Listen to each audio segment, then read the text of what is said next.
Yo, so what's going on? I want to get some commentary on my, not necessarily scent of the day, but the fragrance I'll be wearing to the gym today.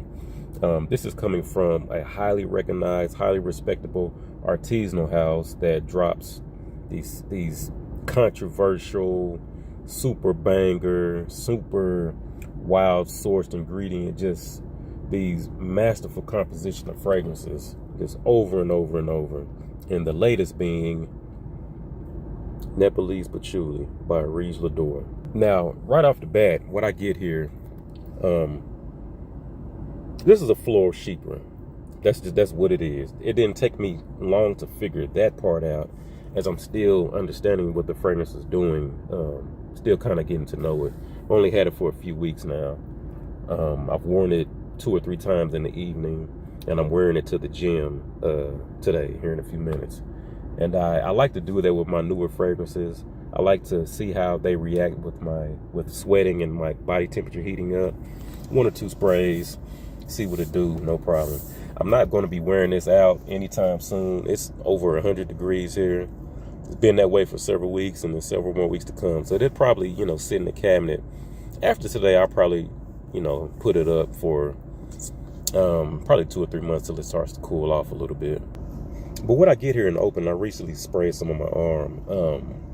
What I get in the open is immediately, it's like walking through a forest where it recently has rained. So you get a little bit of dampness, but you also get some dry aspects. Slightly green, but not really green. Vegetal in a way, but not quite, because I get more floral aspects. I get a little bit of the earth. That oak moss, that iris. I get a strong violet note here. As it dries down a bit, it gets powdery. Like that civet.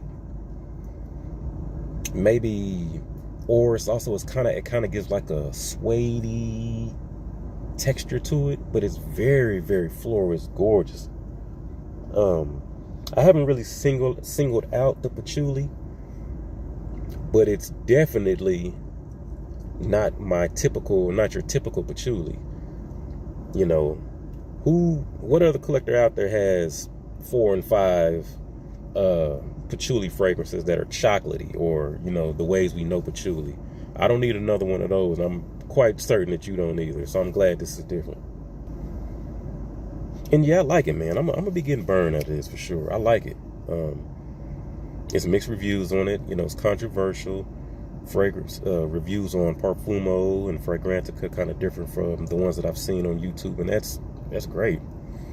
We all should have different opinions. This is a highly subjective hobby that we're all into anyway, and we should all have differences of opinion. But my initial impressions are a job well done rushing at them. I'm fairly new to the house. I've sampled probably a dozen fragrances. I have a full bottle of this. The previous drop by the Caba, I really, really like that one. That's that catapulted itself into one of the top fragrances in my collection. That's gorgeous. I love that. And what else? And I have Creme de la Creme. Those are the 3 full bottles I have. Looking to get more as I get more and more acquainted with the house. Like I said, I've sampled about a dozen so far, but good stuff. I really like that. Well done. And if you've experienced this, let me know what you think. I really like it. Let's get in this gym, man, and see what it really do when his body temperature heats up. I'll have a good one. Peace.